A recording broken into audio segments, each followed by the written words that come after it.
policy regarding forestry in Maryland in the years ahead. My name is Gary Allen. I'm the president of the Maryland Forestry Foundation, and the foundation is the host of the webinar series, Framing the Future. Welcome to today's webinar. We're pleased to have you, and I wanted to note that this session will be recorded. It will be made available on YouTube starting this fall, and it'll be available on the foundation's website, marylandforestryfoundation.org, after October 1 of this year. Our website is under construction. It's my pleasure today to introduce the moderator for this series, one of our first Mel Fellows. We've talked in the past about the Mel Fellowship Program, which is just now beginning its 5th iteration. And one of our first fellows was Megan Carr, and she's the moderator of this series. Megan, welcome. All right, thank you, Gary. Just a quick note for folks who are viewing today. This session is being recorded, as Gary mentioned, and questions for our panelists are always welcome. So feel free to drop those at any time into the Q&A box. Generally can be found at the bottom of your screen, and we will address those questions at the end of our session today. So this month, we're focused on the accessibility of forests and nature. Spending time in forests and natural areas and engaging in outdoor pursuits like birding is strongly associated with mental, physical, emotional, and social benefits. However, not all members of our community are able to access those benefits due to a variety of social, physical, and logistical barriers. So today we're talking to the executive directors of 2 organizations who are working to remove some of those barriers for people with disabilities. First up, we're joined by Caleb Carlton, who's the executive director of Birdability. Caleb has been working in the fields of environmental education and nonprofit leadership for 15 years. In addition to 11 years spent working for the Tremont Institute within the Great Smoky Mountains National Park, Caleb has worked as a residential educator in San Bernardino National Forest of Southern California, and most recently as executive director of Young Voices for the Planet, a national storytelling organization that focused on empowering youth voices working on environmental issues in their communities. Caleb's greatest passions are ensuring that all people have access to lifelong experiences in nature, and that all communities have equitable access to resources, programs, and spaces for nature connection. So Caleb, I will turn it over to you. All right, thank you so much, Megan, and hello, everyone. I am in Michigan, which is where I reside, over on the west side of the Lower Peninsula near Lake Michigan. And I am here representing Birdability, which is a national organization, really with an international reach. And I've got my Birdability shirt on. There we go. But I'm really happy to be here and to chat a little bit about Birdability as an organization and as a mission and as a community, and how that relates to nature most broadly and forests and our ability to create equitable access to our natural spaces, both for current and future generations. So I'm going to share my screen, and I've got a slideshow to go through as we present. So hold on one moment, please.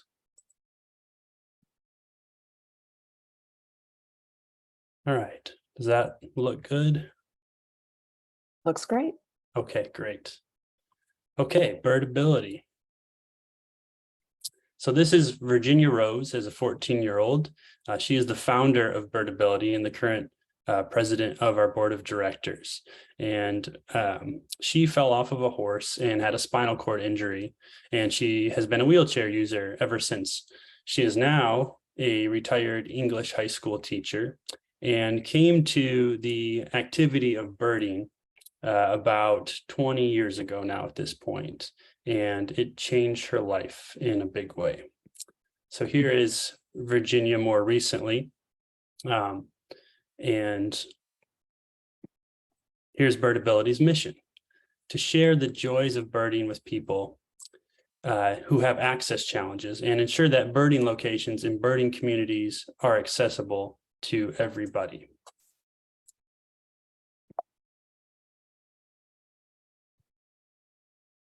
So here's what we know, and you all likely know this: time in nature is good for us.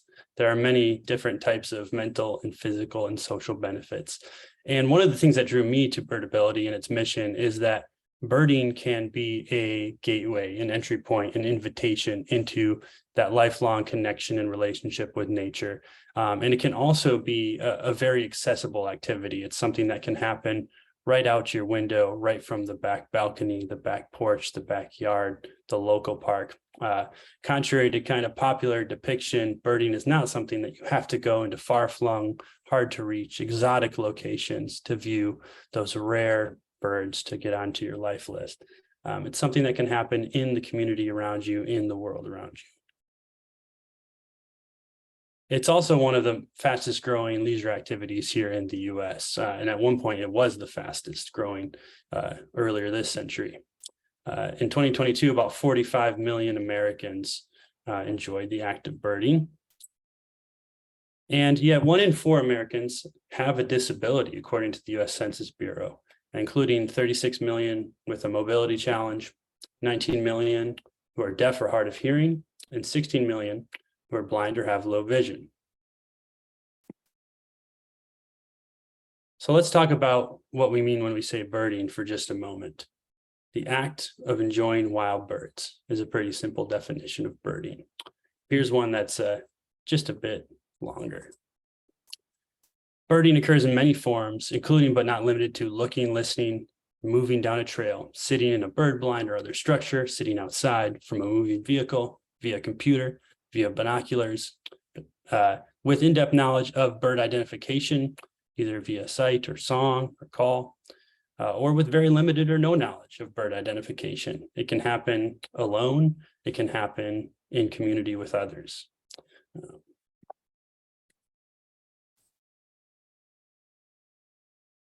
So Birdability as an organization focuses on connecting people to the activity of birding and to one another through the activity of birding.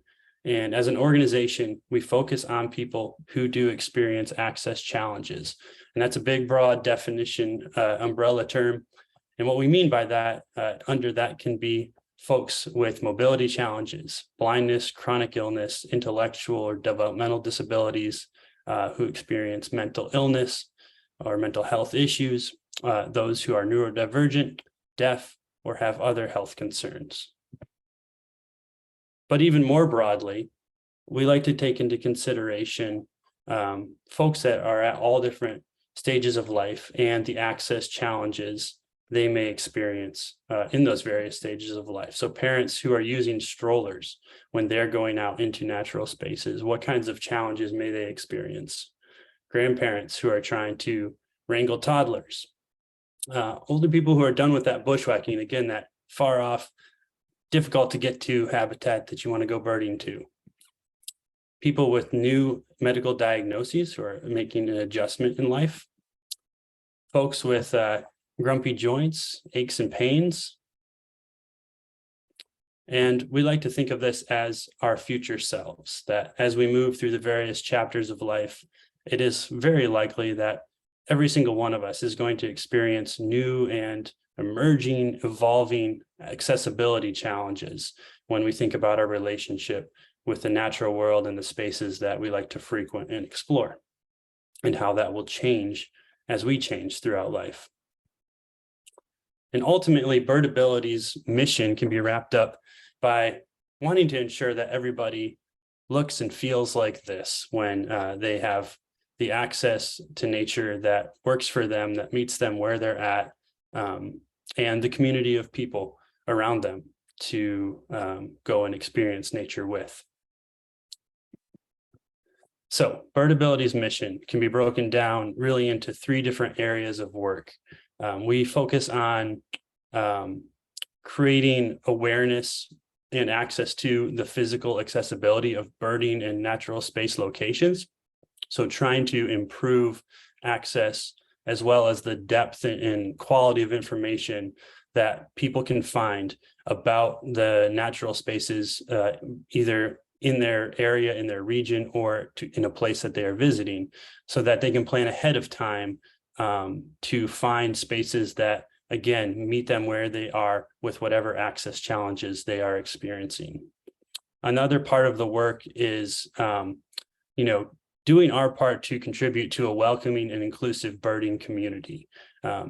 birding is one of those activities that has historically been depicted as something that is very individualized and competitive in some way, something that that rugged individual can go out to those hard to reach locations and work throughout life to, go to check off birds on their life list. Our work is really built on kind of flipping the script there and making sure that everybody feels that birding is an activity that they can have access to, as well as the birding community is a community that is welcoming, inviting, empathetic, and supportive of all individuals and their, the spectrum of relationship that they may have to the act of birding, and the level of experience that they may have with birding. And then the final part of Birdability's mission in action really is about introducing people and inviting people with access challenges, as well as their families, their caretakers, their community, into the world of birding, both into the act of birding, to the spaces where birding can happen, as well as, again, the broader community of people who have a passion for birding and for engaging with nature more generally.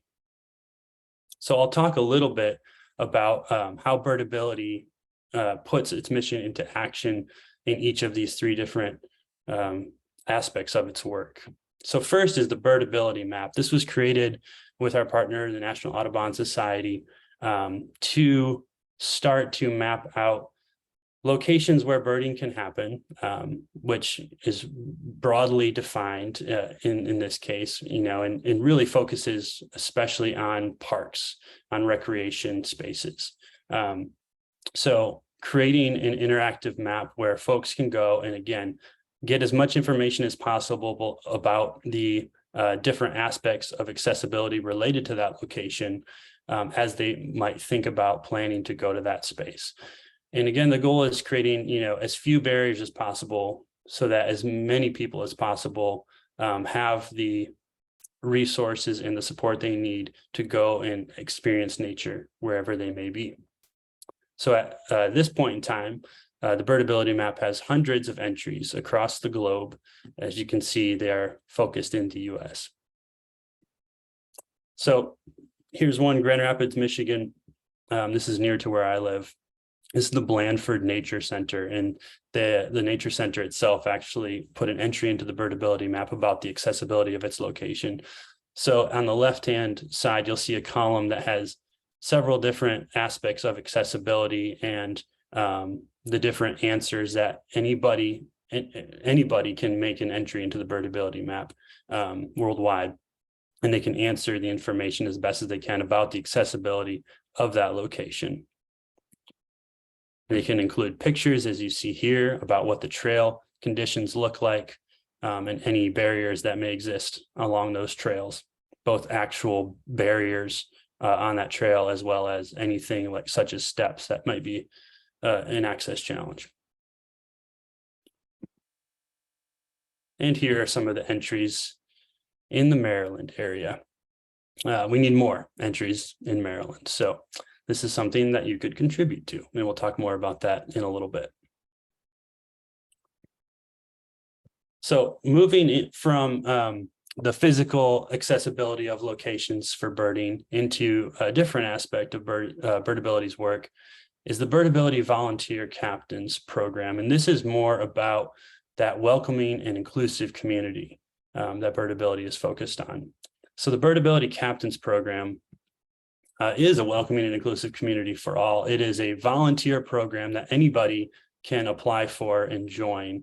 And it is meant to be a place where both disabled individuals, as well as people who are allies and advocates of the disabled community, and people that are program leaders in parks and rec, fields and nature centers, that kind of thing, can all come together for both fellowship and community, but also for training purposes, to develop best practices around accessibility to nature, and to continue to provide peer mentorship and to provide that professional development about how do we provide accessible programming, how do we reach disabled communities in our area, how do we provide opportunities that are equitable for all to come and enjoy our spaces and our programs. So currently we have over 40 captains across more than 30 states and in 3 countries, including Canada and the UK.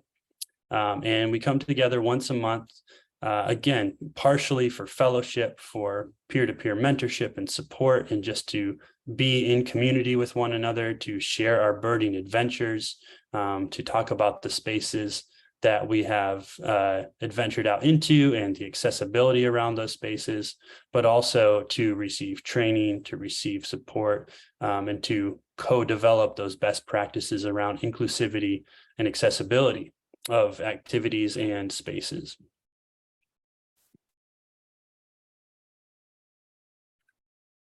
So the model with the Birdability volunteer captains is such that virtually all of the captains are then going out into their communities and conducting community engagement and outreach and programming, either on their own or in partnership with nature centers or local chapters of the Audubon Society, or that kind of thing. So they are coming together. We are working on how do we do this work, in the most authentic, genuine, and best way possible, and sharing that with one another, and then going out into their communities and actually doing that work on the ground and creating new access pathways for folks who have access challenges in their community. And here are some of the things that we train on, that we talk about, and that we think about when we're going to a park, to a nature space.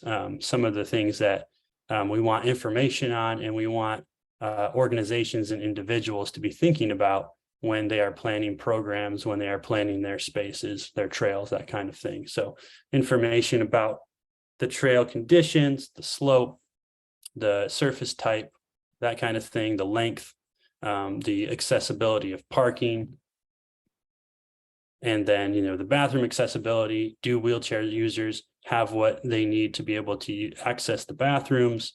What types of interpretive signage and displays are there at those locations, and who do they accommodate? What types of seasonal maintenance occur to ensure that accessibility is maintained and offered year-round? And things like railings and sight lines for wheelchair users. In this picture, you see a section of the railing that has plexiglass rather than the vertical slots, so that folks who have that lower sight line have an unobstructed view of the location. And we also work on things like language use. When we're talking about being inclusive and inviting folks into our programming who have a variety of access challenges, we want to be mindful of how we talk about those spaces and the activities that we're engaged in. So moving from something like a bird watcher or watching birds to a birder, going from bird walk to a field trip or a bird outing, moving from wheelchair bound to a wheelchair user, vision impaired to blind or has low vision, handicap or impaired to has a disability, is disabled, and normal, whatever that means, to able-bodied, sighted, hearing, neurotypical. So being mindful about the language that we use and how that is or is not considerate of people who have all different types of access challenges. And ultimately, through the Captains Program and the consultations that we do with organizations across the country, we're really working on this goal, which is creating welcoming and inclusive organizations who are prepared and able to provide programming and spaces that are accessible universally and take into consideration the many different types of access challenges that exist. And there's been great work done on this front by many, many organizations, governmental, private, nonprofit, across the board in the last several years. There's really been an upswell in work in this area, but there's much, much more to do. Being mindful of the time, I'm going to keep moving along here. And then moving into the part of Birdability's mission that is focused on bringing folks into the world of birding, into the world of having that individual and shared relationship with nature, and being a part of communities that are engaged in those things as well.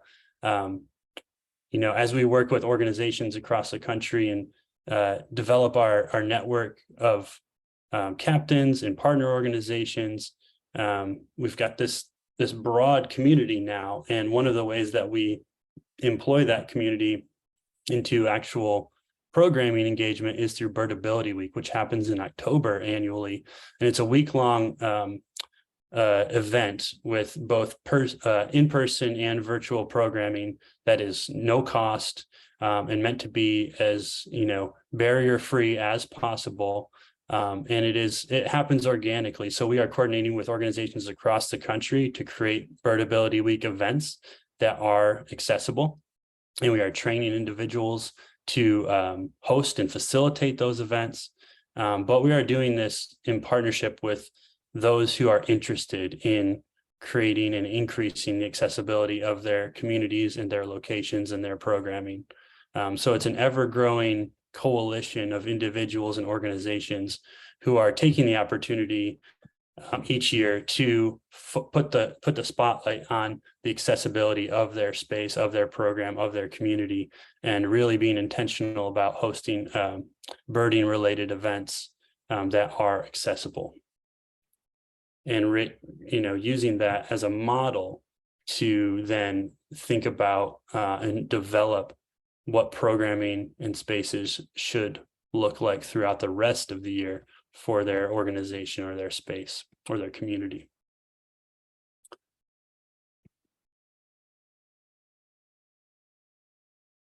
So how does Birdability, or how do you, if you're interested in this work, reach people with access challenges? Our organization is focused on working with support groups and networks nationally, who then have local chapters and more community-based touch points to reach individuals and communities who experience a variety of types of access challenges that we can then engage with and directly through our programming, both in person and virtual, or by training and collaborating with representatives from these organizations or entities to consider what accessibility challenges can they accommodate in their work by connecting folks to nature right outside of their entities. Again, it doesn't have to be, okay, now you need to take folks to parks far away from here. We've got birds all around us. They're right outside our doors. Everybody can have an opportunity to engage in the activity of birding, to engage their senses, to engage connecting with the world around them, wherever they're at, both physically and wherever they're at in life with whatever access challenges they're experiencing. So these are just some of the types of organizations that we do outreach with and work with. And then ways to get involved. Anybody can contribute site reviews to the Birdability map. So you can go to any space. You can go to our website, birdability.org, and find the survey that you would use. You can take that and fill it out at the space and then bring it back and input it into the website and create a new site review that will go up onto the Birdability map. You can join our captain's program. Again, birdability.org. You can advocate for accessibility in your community or with your organization. And we have many, many resources on our website available to kind of guide you through the process of what you should and could consider and what types of improvement you could make to your programs or to your organization or to your community to increase the accessibility and inclusivity of it. And you can follow us on social media always, of course. So I think looking at the time, it looks like we're right there. And that kind of wraps up my presentation. So thanks. All right, thank you, Caleb. That was great. Yeah, a lot of food for thought, and yeah, I think especially for folks in Maryland, a lot of opportunities to contribute to help build out that map. So we will, of course, just send a quick reminder to folks, if you have questions, please do feel free to add those into the Q&A function. And either Caleb can answer those via text, or time permitting, we'll be able to address those at the end of the session. So if there are things you'd like to discuss, that is your opportunity. But we will go ahead and move forward and meet with Carlton Montgomery, who is the Executive Director of the Pinelands Preservation Alliance, or PPA, a position he has held since 1998. After receiving his law degree from Harvard Law School, Carlton joined the firm of, is it Freed? Freed, yeah. Freed, Frank Harris, Shriver, and Jacobson, where he became a partner in the firm's litigation practice in 1994. Looking to devote his energy and training to the environmental movement, Carlton had the good fortune to find the Pinelands in PPA. Since joining PPA as executive director, he has worked with PPA staff and supporters to expand its advocacy, communications, and constituency building, all with the goal of ensuring New Jersey's extraordinary growth management system for the Pinelands succeeds in saving the region's unique resources in America's most crowded state. Under Carlton's leadership, PPA has launched a number of initiatives aimed at connecting people, including those who've previously not been part of the environmental movement, with the natural resources on which we all depend. One of these, the Pinelands is for Everyone initiative, is engaging people with disabilities to make natural places welcoming and accessible to all. PPA partners with health advocates, community development organizations, and farmers to create innovative collaborations that connect people with natural resources, promote sustainable farming, and advance a broad culture of health through recreation, food sovereignty, and civic activism. Carlton is a founding board member of the New Jersey League of Conservation Voters and Rethink Energy New Jersey. So thanks so much for taking time out for us today. Thank you for inviting me to participate. Hello, everyone. I will share my screen with a PowerPoint, which I realize, having watched Caleb's, mine is much less adapted for people with visual issues. And that's one of those sensitivity things that sometimes comes later than it ought to when you get involved in this kind of work. So my organization, the Pinelands Preservation Alliance, beginning in 2020, started this effort to make natural places in the Pinelands and now throughout New Jersey more welcoming and accessible to people with disabilities. We, for many years, have been involved in promoting nature recreation.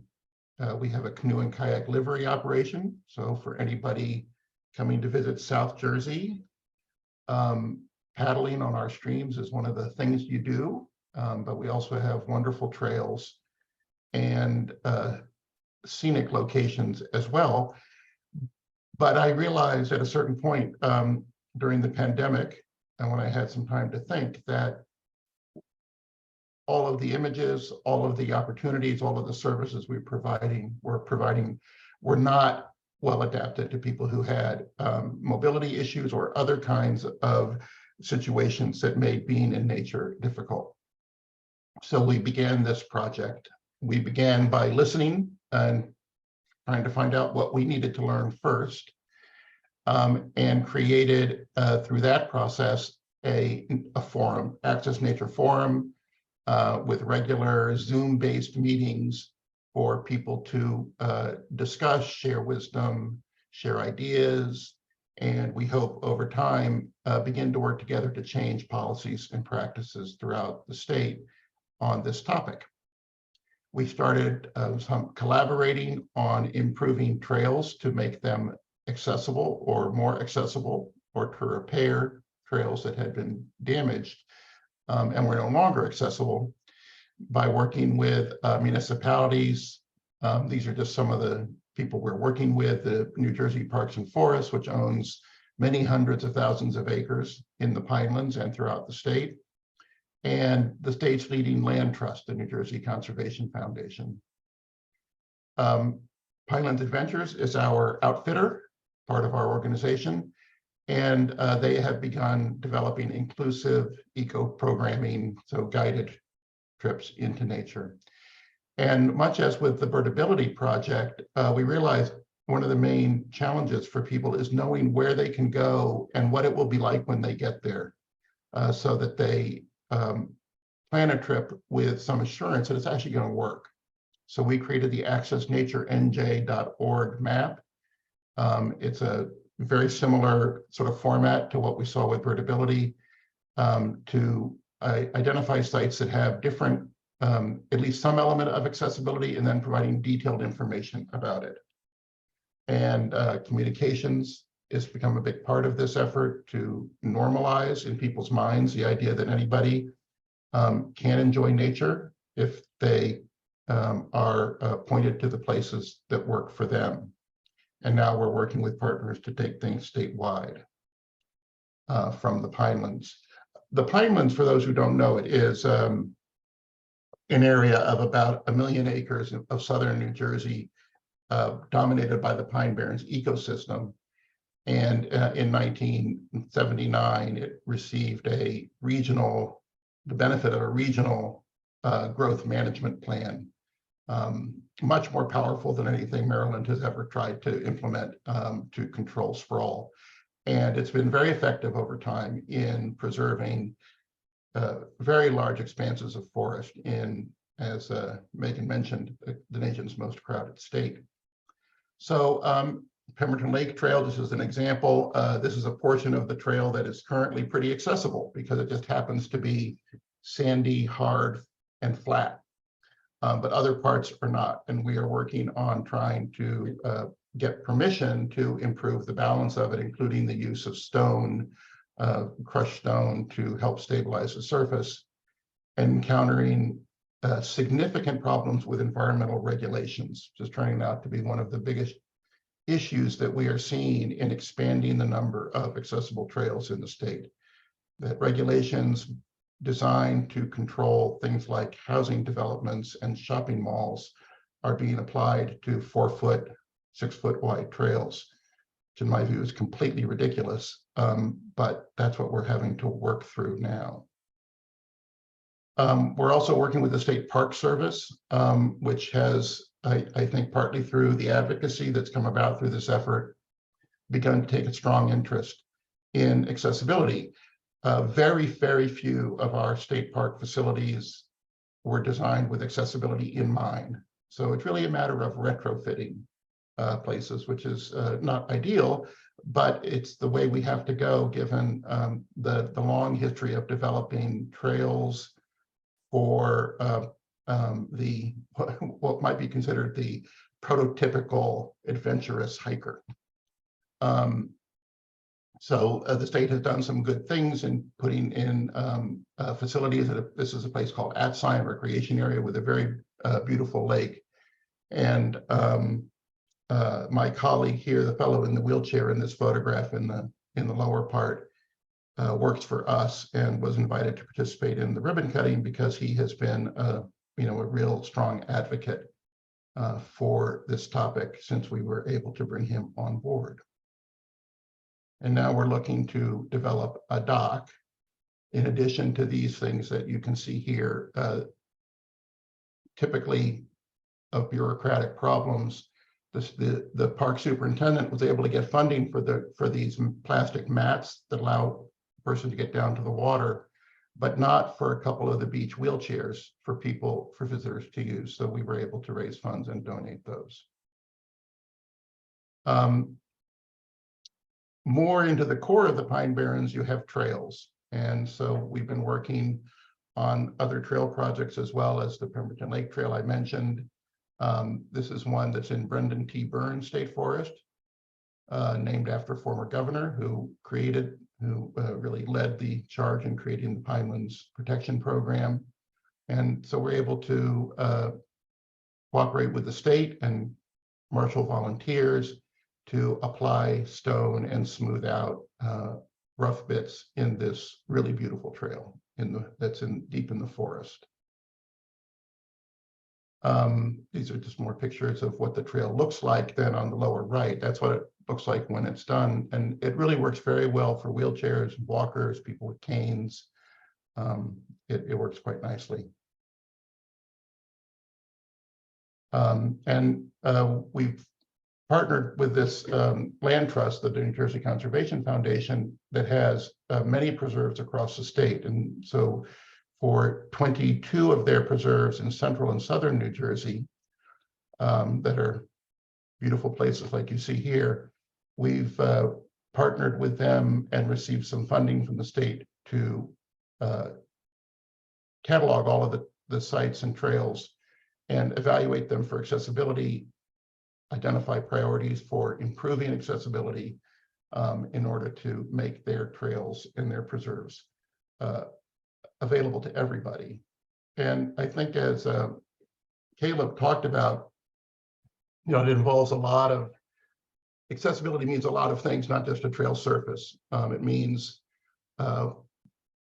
appropriate parking, being able to get from the car to the trailhead, for example, that there be a gate at the trailhead, that it not, you know, that it not be impassable for a wheelchair. An example of a New Jersey Conservation Foundation site, one of their most beautiful preserves, we realized they had put in gates in order to prevent people from taking motorcycles and ATVs onto the property, which is a huge scourge in our region. But in doing so, the construction of those barriers had made it impossible for someone in a wheelchair to get through. So those are the kinds of issues we have to deal with, as well as restrooms and signs, where you have a boardwalk, that it be designed in a manner that's safe for somebody who either has diminished sight or in a wheelchair, be sure it has side guards, for example. And so we've been also now trying to do inclusive programming, recognizing that one of the things we heard from people was that they're having a disability, or having a person, like a child in a family with one or another kind of disability, can be very isolating for a family, and often leading to habits of believing that these natural places just are not for them. They don't belong there, they're not designed for them. Even when good sites exist, people may be reluctant to give them a try. So through guided programming, we feel like we can begin to change that expectation on the part of many people. And we've been working with partners like Kingsway Learning Center is a program for people with intellectual and developmental disabilities, and with other partners to make sure our staff are well trained, and that we design programs that are going to work really well for people with different sorts of disabilities. So we've been working on those and are just beginning to advertise them this summer through our Pinelands Adventures program to the public. Learning from trial and error. So you can see in this picture, we have a bunch of different wheelchairs. We've ordered several different varieties of wheelchair for people to borrow if they don't have a trail-ready wheelchair. We learned very early that there's no one perfect solution in the wheelchair world for using them on trails, and each of them has good things and problems. So we invited a lot of people out to try them out on trails, learn which ones would work for which people best, and those are now available for our guests to borrow in the course of one of our programs. And we're trying to offer programs that have that cover some ground, as well as others that are more just in the forest bathing mode of being in a natural place and connecting through the senses, and just getting the benefit of being outdoors. We're doing a lot of site surveys to ensure that the map that we've created is accurate and as comprehensive as possible. Again, looking at all these different features that one finds are important for enjoyment. And now we've been fortunate to receive some significant funding from the state of New Jersey and from the Robert Wood Johnson Foundation, which we're lucky to have based in New Jersey. They have an interest in New Jersey, but and that's great because they are one of the largest foundations in the country. And I can't believe looking at this that these very generous people have had me misspell their name. Johnson is spelled with an H, of course. But by working together with the state and with other partners, including Duke Farms, which is in farther north in New Jersey, we're now going to try to take these ideas around conversation, communications, trail improvements, mapping, guided programming, and take all of that to a statewide, on a statewide basis. And we're just beginning to do that. We have a convening coming up in October to launch that effort. And we're hoping that we will find a great range of partners and organizations like mine that were not previously involved in this work, but will realize that it is important, it's inherently valuable, and it will help to spread to broaden the base of people who know and care about these natural places. And we hope over time we'll take action to help protect them in the future. So thank you. That's a summary of what we have been doing. And I will stop sharing as well. Excellent. Thank you so much. Yeah, so two great overviews from a couple of organizations that really are providing a lot of, I know I'm kind of mentally spinning the wheels right now of, where are there opportunities for my organization to, make some improvements. And yeah, so we don't have any questions in the Q&A chat yet. So I will again encourage folks to enter those now and take advantage of the ability to have a discussion with these folks. But to kind of get the conversation started, if you would speak a little bit, and Carlton, you touched on this a bit already in terms of navigating some of the conflicts associated with making some of these improvements. So I'm thinking of, whenever there are movements toward a trail improvement or discussions of making a trail ADA compliant, for example, that brings in questions of, the acceptable grade, which might require some rerouting and, when there's a terrain change, potential tree root impacts within like the critical root areas, things like that. So if you could speak a bit about how some of those conflicts have come up and been navigated in your experience. So far, in the work we've done, we have not seen conflicts with other users. The conflicts have solely been regulatory issues.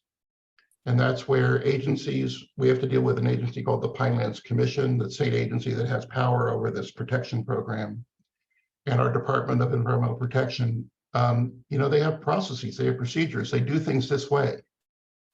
But none of those processes or procedures were designed with trails in mind.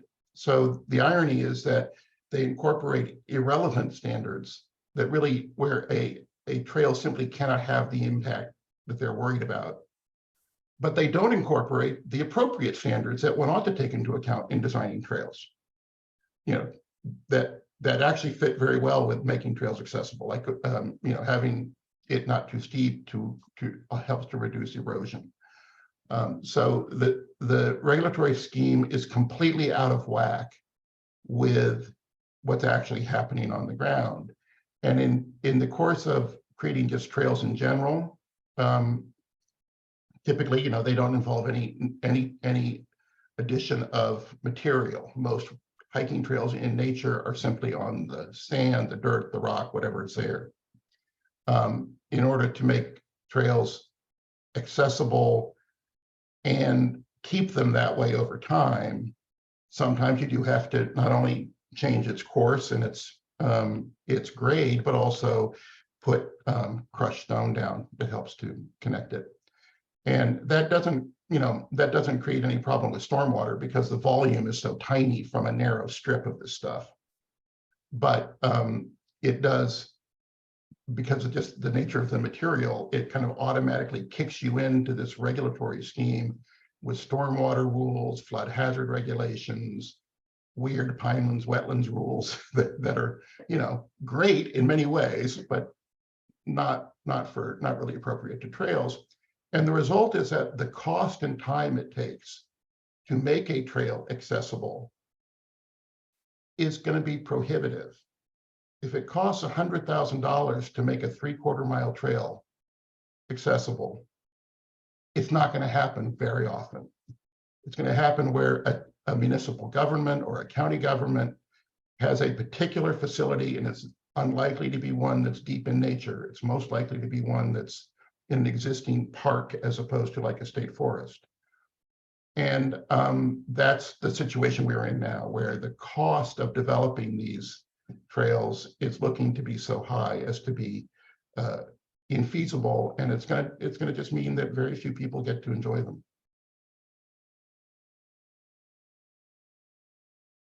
Yeah, Caleb, I wanted to make sure you have an opportunity to weigh in on that topic if you'd like to add anything.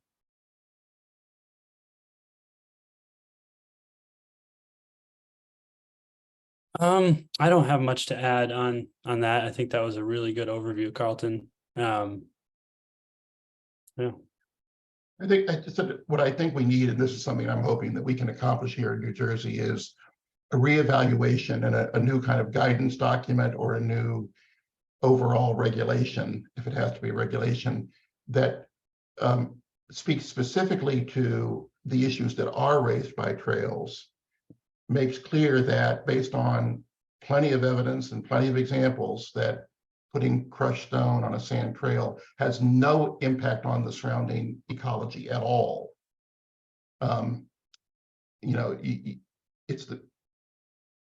With that, I think that we could get, state agencies together and try to clarify the situation or interpret the rules such that we can remove this really, really frustrating obstacle at the moment.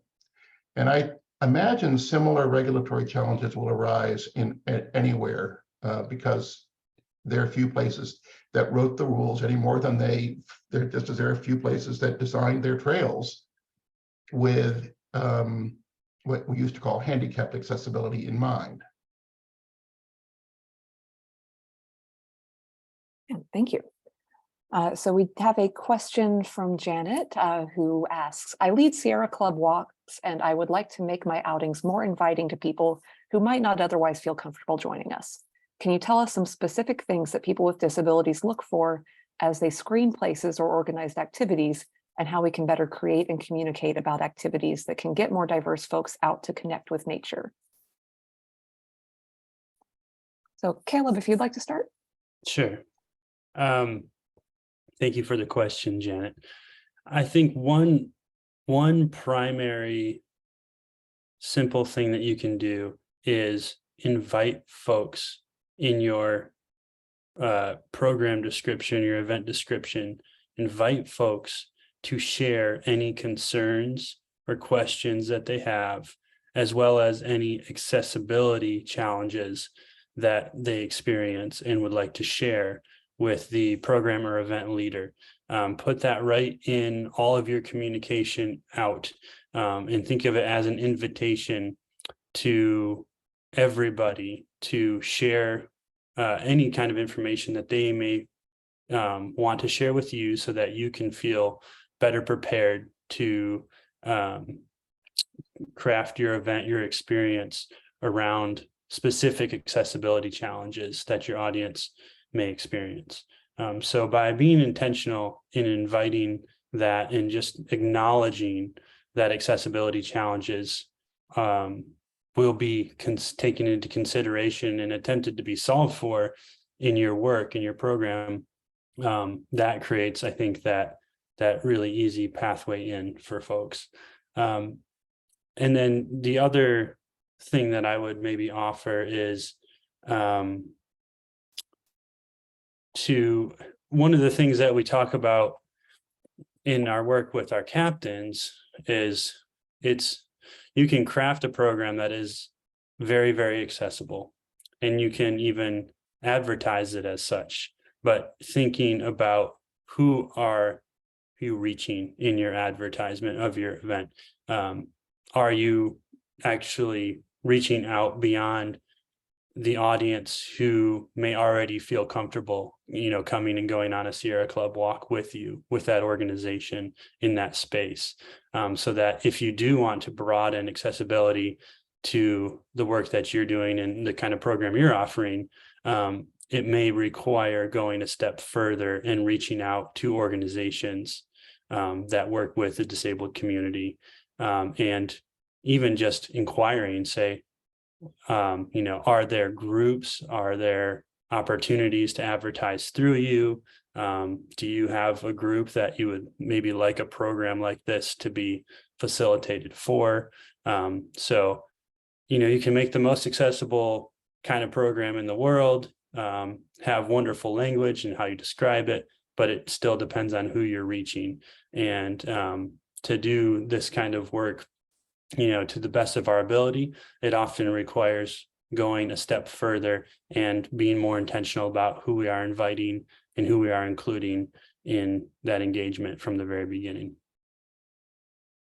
And, an organization like Birdability, as well as others out there, can certainly help in, taking the steps to do that with you. We've also, in addition to everything that Caleb said, I think it's important to think like an advertiser and create images and narratives, testimonials, any kind of way to show that someone who finds your website, for example, sees immediately that, oh, they have a program that'll work for me.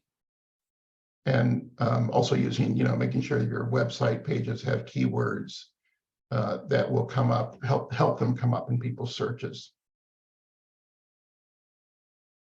Because that is the hardest part, is reaching the audience. The audience is interested. We know they're interested, but they may not be hearing what you've got to say. Yeah, and I think a lot of those best practices that have been outlined in terms of providing descriptive text for images in some of the advertising that you're putting out there. It's those little things that I haven't been very good at starting to incorporate yet, but I really need to be mindful about going forward to make sure that we're being inclusive in our outreach and advertising. And Carlos would like to know, do you know of any studies that have specifically measured the impacts, like health, quality of life, et cetera, of making recreational nature areas more accessible for people with disabilities? Perhaps this could help strengthen the case to policymakers about the need and benefit when making these budgetary decisions on park and natural area improvements. People we work with at the Rutgers Blaustein Public Policy School have done a paper on health benefits of being in nature. I don't recall that they found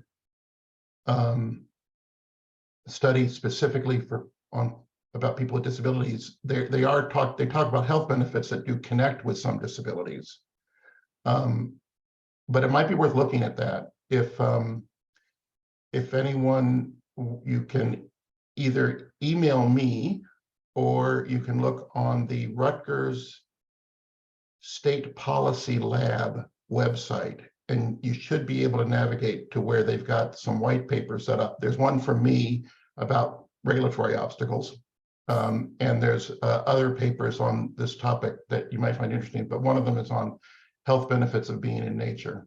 Just don't know that it goes specifically to different, specific types of disability. There are some. I'd say the literature is certainly limited, and there needs to be more, but there are some that directly tie into this topic, and I don't have them in front of me right at the moment, but if anyone would like to email me, Caleb, CALEB @birdability.org, we can put together a list of some of the ones that I know about, at least, and share those out. Or if Megan, there's a way that you'd like us to to share that, and you can share it out. Yeah, I'd be happy to add any information during our next email blast. We have also just enabled panelists to chat with everyone. So if you would like to enter websites or contact information to the chat where our attendees can see and access that info, you're very welcome to do that. Great.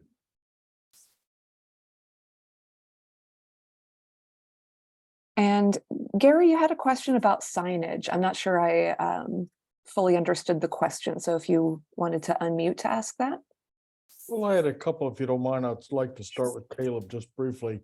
Caleb, you were going through your presentation, and obviously I thought you felt a little rushed at the end, perhaps, and I noticed you had a slide in which you were recommending what other organizations could do to support and ultimately be more effective advocates for access to nature by handicapped individuals. And I was hoping you could go back to that slide and maybe put it up for another few seconds. It was toward the end of your presentation, because there are always organizations that the foundation works with. And I noticed that Carlton worked with the League of Conservation Voters, for example, which is a very strong organization here in Maryland in advocating a lot of environmental policies. And you got a question from a leading member of one of the local Sierra clubs here. So what I'm really saying is, here are organizations that are interested in this topic, and I want to be sure that we comment on what we think are some early first steps and maybe some additional steps if they've already decided to support this topic, which we can make it more visible, more effective, and more widespread. Maryland has recently committed to upgrading its state parks with more than $100 million in investments in this area. And frankly, I'm totally ignorant, even though I should be well informed, but I'm totally ignorant of the impact of those improvements on accessibility. So clearly raising this issue, sharing your work, and letting other people know about the examples that exist and how we can be supportive of it is what the foundation has in mind by supporting today's webinar. But I can't help but think that others can do things like this as well. So let me quit talking and ask you to share that slide for just a minute, or for both of you to comment on your work with others and how you've enlisted their support in making this issue more visible in accessing nature in our public and private spaces. Sure. So let me share real quick first.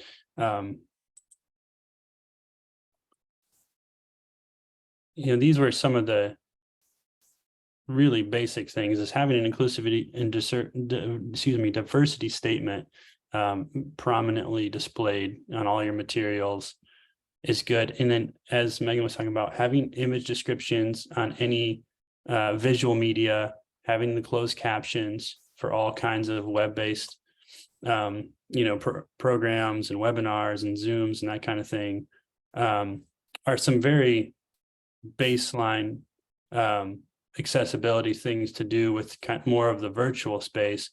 On Birdability's website, we have this whole list of guidance documents.